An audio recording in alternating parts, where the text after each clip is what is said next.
สบายดีกับสวัสดีพี่พีเอฟซีฟังไทยและก็ฟังลาวทุกคนเด้อยินดีต้อนรับเข้าสู่ช่องเกดแก้วสาวลาวเช่นเก่าเช่นเคยอีกแล้วเนาะเป็นจังใดเนาะพี่พีเอฟซีพากันรับชมคลิปวิดีโอกันอยู่ไสเนาะทุกคนเวลาอยู่ไทยก็สามารถคอมเมนต์บอกสาวเกดแก้วได้เนาะทุกคนเวลานี้ก็เป็นเวลายามบ่ายทุกคนเวลาอยู่12 โมงบ่าย12 โมงสวยเนาะทุกคนเนาะซึ่งเนาะมื้อนี้เนาะเรื่องราวที่สาวเกดแก้วจะเอามานำเสนอทุกคนก็เป็นเรื่องราวของทั้ง7 คนอยู่ที่สปป.ลาวติดถ้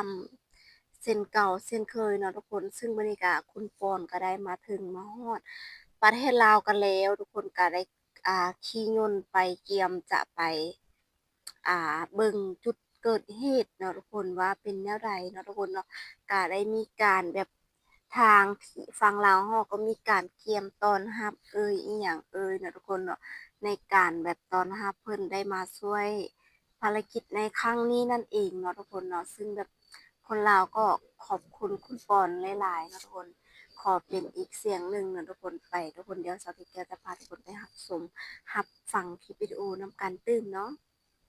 ทุกคนเริ่มกันเลยเนาะนี่ก็เป็นการเฮลิคอปเตอร์ที่มารับรับคุณปอนเนาะทุกคนที่ว่าหลังจากที่ว่ามาเมื่อฮอดประเทศลาวแล้วนะคะทุกคน ก็ได้มีการไปต้อนรับเนาะคนไป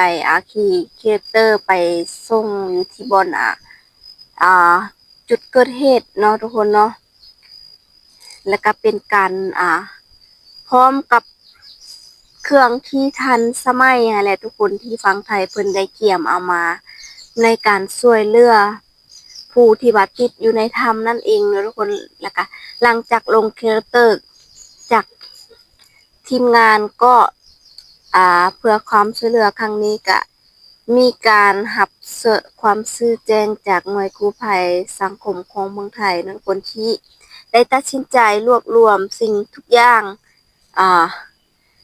ทุกอย่างที่ว่าเป็นการลงน้ำเนาะทุกคนทางฝั่งเมืองไทยกู้ภัยเมืองไทยก็เพิ่นก็ได้เกี่ยมลงทุกอย่างนั่นแหละทุกคนเนาะว่าอุปกรณ์อิหยังอะไรทำไมจังซี่นะทุกคนเนาะ ก็เลยได้มีการเกี่ยมเอาลงกันเนาะทุกคนเดี๋ยวมาเบิ่งการวางแผนหลังจากที่มาฮอดจุดเป้าหมายปุ๊บเขาก็จะมีการวางแผนเดินทางไปหลายคนก็หลายสิ่งหลายอย่างนั่นแหละทุกคนเนาะแล้วก็มีการแบบขนข้าวขนของเยอะแยะหลายสิ่งหลายอย่างทุกคนเนาะทุกคนเนาะก็ขอบคุณคุณปอนหลายๆที่เอามาช่วยเหลือในครั้งนี้ทุกคนเราก็ได้ท่ารุ่นกันต่อไปเนาะทุกคนว่าจะเป็นจังไดเนาะทุกคนเนาะคนลาวก็ส่งกำลังใจให้กับคนทีมของคุณบุญปอนเนาะทุกคนที่ว่าคนลาวช่วยคอมเมนต์แล้วก็แห่กันแชร์เนาะทุกคนเนาะเพื่อให้ทีมงานกู้ภัยของเมืองไทยช่วยอย่างเต็มที่ขอให้ช่วยผู้ที่ประสบภัยให้ได้สินะทุกคนเนาะนี่ก็มาฮอดเป็นทีแล้วเนาะทุกคนเนาะ นี่ก็ถึงแบบเมืองรองแจ้งเป็นที่เรียบร้อยแล้วนะทุกคนประชาชนแบบรอเต็มเลยทุกคนเนาะหลายแฮงทุกคนที่ว่ากำลังแบบหาเนาะทุกคนว่าไปรอรับเนาะนี่คือสนามบินอยู่ที่เมืองรองแจ้งนะทุกคนเนาะแล้วก็พี่น้องชาวลาวรอต้อนรับคุณปอนเนาะทุกคนเนาะที่ว่ากำลังจะไปจุดเกิดเหตุนั่นแหละทุกคนเนาะกู้ภัยจากเมืองไทยเพิ่นก็ได้ ช่วยเอาชีวิต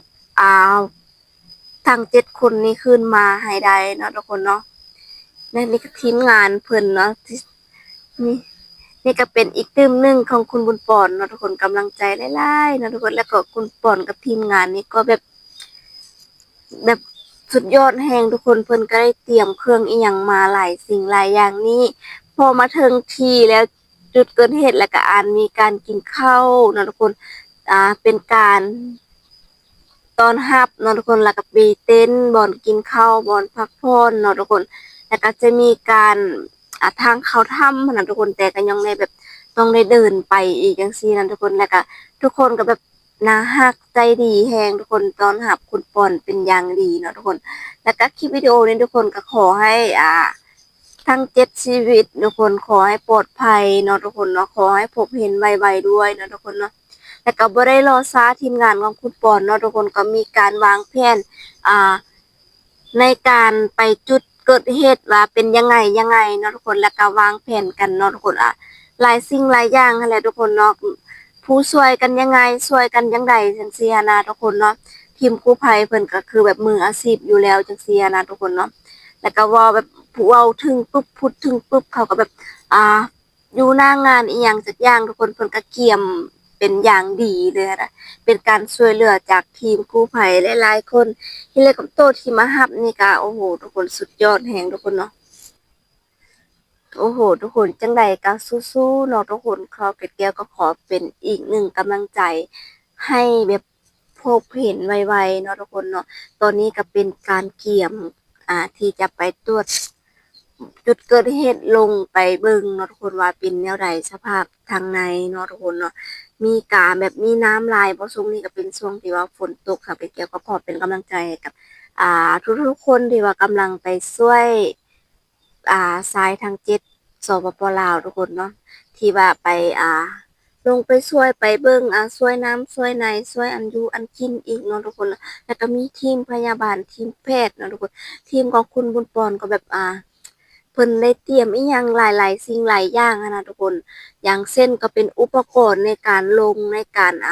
เป็นกล้องบ่หรืออิหยังทำไมได้วางแผนจังซี้หั้นนะทุกคนเนาะก็มีแบบเพิ่นได้เตรียมมาเรียบร้อยแล้วโอ้โฮเนาะทุกคนเนาะสุดยอดแรงก็ขอบคุณอีกครั้งหนึ่งทุกคนเนาะเอาล่ะเนาะทุกคนคลิปวิดีโอนี้สาวเกร็ดแก้วก็จะ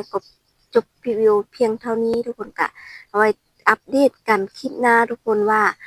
การลงพื้นที่ของคุณบุญป่นเป็นจังไดเนาะทุกคนเนาะเดี๋ยวเราไปอัปเดตกันต่อไปในคลิปวิดีโอนะสำหรับคลิปนี้ทุกคนขอบใจหลายๆ